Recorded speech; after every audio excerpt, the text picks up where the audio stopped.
Hello everyone, welcome to my channel the story teller. और आज की स्टोरी का नाम है अ लेटर टू गॉड। ये स्टोरी एक लेंचो नाम के फार्मर के बारे में है जिसकी फसल बारिश की वजह से बर्बाद हो गई थी और उसने गॉड को लेटर लिखा था। और वो लेटर उसने गॉड को क्यों लिखा था, किस लिए लिखा था, आइए स्टोरी में जानते हैं। एक पहाड़ी घाटी में एक निचले पहाड़ की चोटी पर एक घर था और वो इतनी ऊंचाई पर था कि वहाँ से कोई भी बहती हुई नदी, भुट्टो के खेत देख सकता था। भुट्टे अभी पके नहीं थे पर भुट्टो के खेत में काफ़ी अच्छे फूल आ गए थे जिन्हें देखकर लगता था कि इस बार की फसल बहुत अच्छी होगी।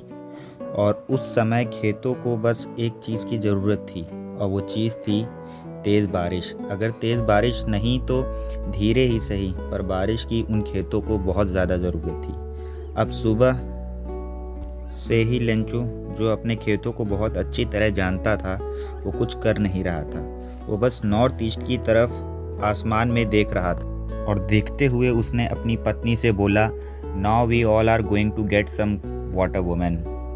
अब हमें ज़रूर कुछ बारिश मिलने वाली है। उसकी वाइफ खाना बना रही थी और वो बोली, हाँ क्यों नहीं, अगर ईश्वर ने चाहा। उसके बड़े लड़के खेतों में काम कर रहे थे और छोटे लड़के घर के बाहर खेल रहे थे।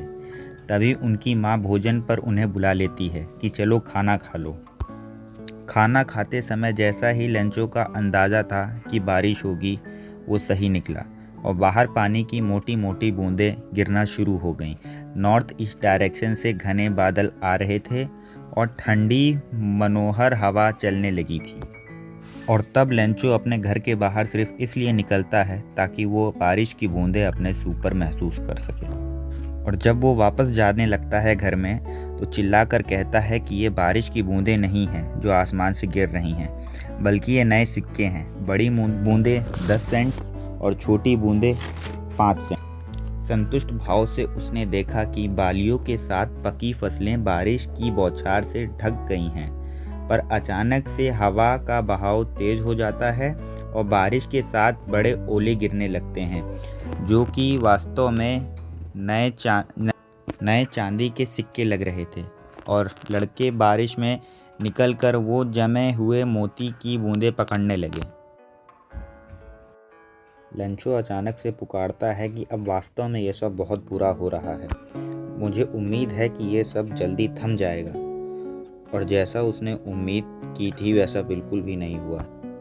1 घंटे तक ओले घर, गार्डन, पहाड़ी, खेत और पूरी वैली में बरसते रहे। पूरे खेत सफ़ेद हो गए, मानो नमक से ढक गया हो। पेड़ों पर एक भी पत्ता नहीं बचा। मक्के के खेत पूरी तरह तबाह हो गए, पौधों के फूल झड़ गए। ये सब देखकर लेंचो की आत्मा बहुत दुखित हुई।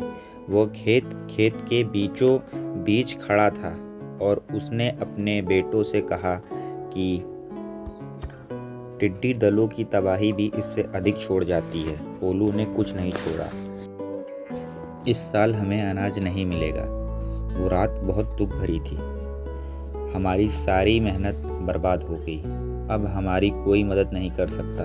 हमें इस साल भूखे ही रहना पड़ेगा। पर वो लोग जो उस घाटी में अकेले रहते थे, उनके पास बस एक ही उम्मीद थी, वो थी भगवान से सहायता। इतना दुखी मत हो जैसे मानो कि सब कुछ खत्म हो गया हो। याद रखो, कोई भूखा नहीं मरता।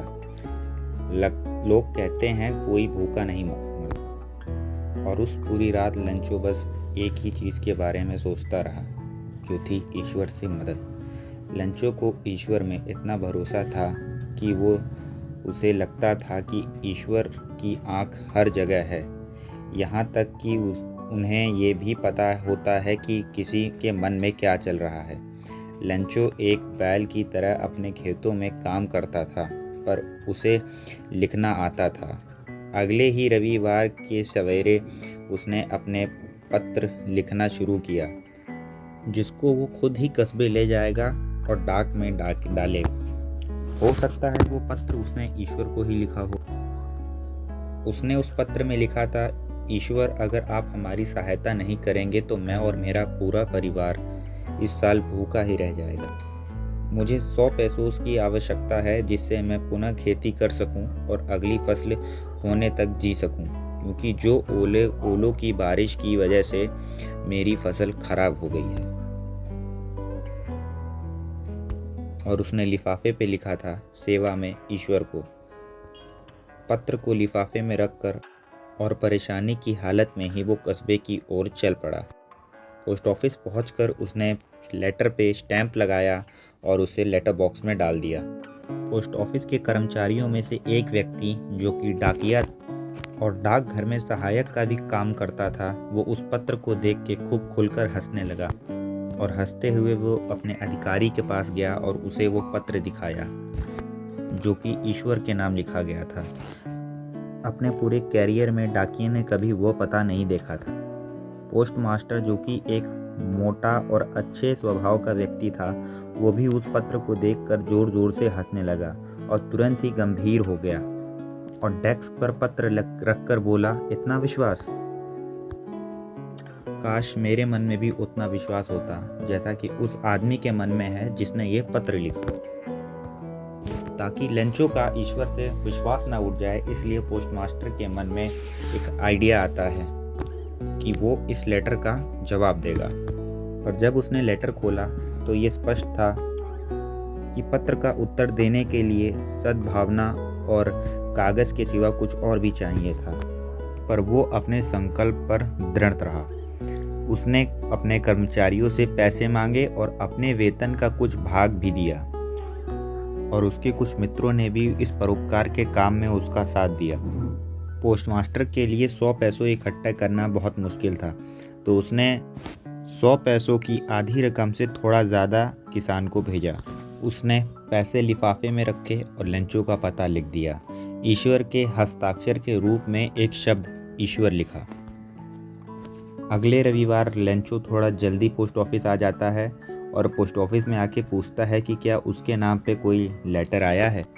पोस्टमैन ने खुद ये पत्र लाके लेंचो को दिया और पोस्टमास्टर, जिसने ये नेक काम किया था, वह संतोष का भाव करते हुए अपने कार्यालय से लेंचो को देख रहा था। लेंचो का विश्वास ऐसा था कि वो पैसों को देखकर जरा भी आश्चर्यचकित नहीं हुआ, क्योंकि उसको पूरा विश्वास था कि ईश्वर उसे पैसे ज़रूर भेजेंगे। और जब उसने पैसे गिने तो वो क्रोधित हो गया। उसे पक्का विश्वास था कि ईश्वर ऐसी गलती नहीं कर सकता है। तो लेंचो ने तुरंत एक कागज़ और कलम उठाया और ईश्वर को दोबारा एक पत्र लिखा। लिखते वक्त वो काफ़ी गुस्से में था और नाराज़ भी था। लिखना ख़त्म करके उसने लेटर एनवेलप में डाला और उस पर स्टैंप लगाया। जैसे ही लेंचो लेटर बॉक्स में लेटर डाल के वहाँ से निकलता है, तुरंत पोस्टमैन आके वो लेटर उस बॉक्स से निकाल लेता है और पढ़ने लग जाता है। और लेंचो ने उस लेटर में लिखा था, ईश्वर, जितने पैसे मैंने आपसे मांगे थे उसमें से सिर्फ 70 पैसों मुझे मिले हैं। मुझे बाकी के पैसे भी भेजिए, मुझे उसकी बहुत ज़रूरत है। इस बार आप पैसे डाक द्वारा मत भेजिएगा, क्योंकि डाक घर के कर्मचारी बेईमानों का गिरोह है। लेंचो। तो हमारी स्टोरी यहीं पे ख़त्म होती है। उम्मीद है आपको बहुत अच्छे तरीके से समझ में आया होगा। और ये मेरा नया चैनल है, इसे लाइक करें, शेयर करें, सब्सक्राइब करें, और मैं आगे भी आपके लिए ऐसी वीडियोज़ लाता रहूँगा।